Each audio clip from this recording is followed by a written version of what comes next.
लहू और इश्क दोनों का रंग फीका हो नहीं सकता। मैं वतन के लिए वतन का हो चुका हूँ, अब और किसी का हो नहीं सकता। नमस्कार दोस्तों, मैं सदानंद आरजे सदानंद, आप सभी का स्वागत है इस नई वीडियो में। तो आप सभी लोग आज़ादी के इस वीडियो को अंत तक जरूर देखिएगा, जिससे कि आपको पता चल सके कि हमारी राष्ट्र को आज़ादी किस प्रकार से मिला। हमारे 15 अगस्त आने वाला, तो आप सभी को 15 अगस्त की ढेर सारी शुभकामनाएं। तो आइए हम सब इस वीडियो को प्रारंभ करते हैं। तो आज़ादी हमें थोड़ी ना ऐसे मिली है, आज़ादी हमें थोड़ी ना ऐसे मिली है। न जाने कितने धड़ सिर से अलग हुए, न जाने धड़ कितने सिर से अलग हुए, न जाने कितनों ने हंसते हंसते फांसी चूनी है। वीर सपूतों की जवानी की कुर्बानी है, तब जाकर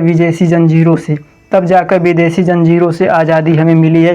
फिर आज़ादी की भोर सुहानी हमने देखी, फिर आज़ादी की भोर सुहानी हमने देखी। कुछ सत्ता के भोगी मजहब के नाम पर अखंड भारत के दो खंड में कर दिए। कुछ सत्ता के भोगी अखंड भारत के दो खंड कर दिए।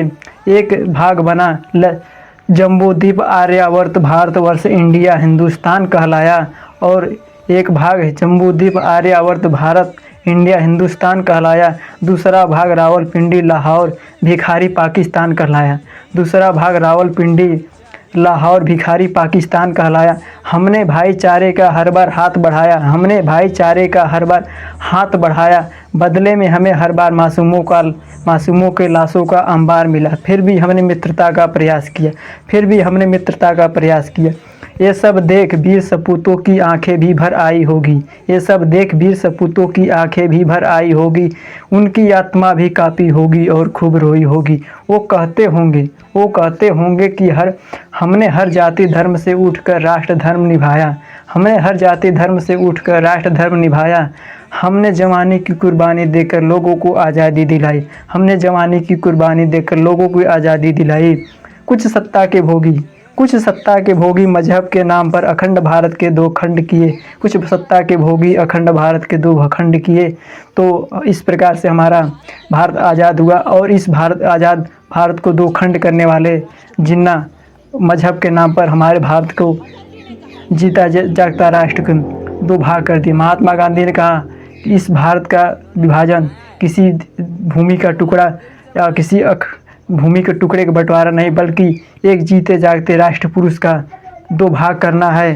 तो आज भी हम ब्रिटिश हुकूमत से तो आज़ाद हो गए, आज भी हम ब्रिटिश हुकूमत से हमारा देश कब का आज़ाद हो गया, लेकिन किंतु ब्रिटिश मानसिकताओं से आज भी हमारा देश गुलाम बना हुआ है। क्योंकि हमें लगता है कि हमें अंग्रेज़ी आती ही रहेगी तभी हमारा पढ़ा लिखा माना जाएगा, हमारा शिक्षित होना माना जाए। किंतु हमें जिस राष्ट्र प्रेम और जिस अतुल्य दूती भाषा संस्कृत और हिंदी हमारी मातृभाषा है, तो हमें हिंदी के लिए कार्य करना चाहिए। हमारा हिंदी भाषा सर्वोत्तम भाषा माना जाता है, और संस्कृत सभी भाषाओं की जननी मानी जाती है। आपसे एक सवाल है, क्या आज़ादी के बारे में आपसे एक सवाल है, क्या लाल किले पर तिरंगा और सड़कों पर भारत माता की जय, लाल किले पर तिरंगा भारत और के सड़कों पर भारत माता की जय, और स्कूलों में विंध्य हिमाचल यमुना गंगा, क्या इतनी सी आज़ादी काफ़ी है? क्या इतनी सी आज़ादी काफ़ी है? क्या इतनी सी आज़ादी काफ़ी है? आज़ादी काफ़ी है? क्या इतनी सी आज़ादी के लिए भगत सिंह हंसते हंसते फांसी को चूमा था? क्या इतनी सी आज़ादी के लिए डेढ़ गज कपड़े के लिए नेताजी ने हिटलर को आंख दिखाई थी? और बापूजी ने क्या सिर्फ नोटों पर छपने के लिए अपने सीने पे गोली खाई थी? बल्कि आज़ादी वो है जब पैरों को छालों का न डर हो, और सच को सवालों से डर ना हो। आज़ादी वो है झुके हुए सरों का मुकद्दर बदल जाए, और झोपड़ी के दिलों से हवेली का डर निकल जाए। आज़ादी वो है जब हम अमन का गीत गाते हुए गले से लहू न आए, और अमरूदों के मौसम में बारूदों की बू न आए। बेखौफ जीना हमारा हक है, और ये हक हमारा बुनियादी है। घबराओ मत आगे बढ़ो, अगले मोड़ पर थोड़े आगे आज़ादी है, हमारे ब्रिटिश हुकूमत न जाने कितनों ने हमें बदलने का प्रयास किया है, फिर भी हमारा देश, हमारा राष्ट्र अपनी संस्कृति, प्रभुत्ता एवं अखंड बना रहा। इसे बदलने के लिए मुगलों ने आक्रमण किया, ब्रिटिश ने आक्रमण किया, न जाने कितनों ने आक्रमण किया, राजाओं ने आक्रमण किया, फिर भी हमारी हुकूमत को किसी ने हमारे सभ्यता को बदल नहीं पाया। आज हमारा देश पूरी तरह से राष्ट्र प्रेम की भावना में तिरंगामय हो चुका है और इस समय सावन का मौसम चल रहा है। देशभक्ति और सनातन धर्म राष्ट्र प्रेम को समर्पित भगवामय और राष्ट्र तिरंगामय पूरा भारत हो चुका है।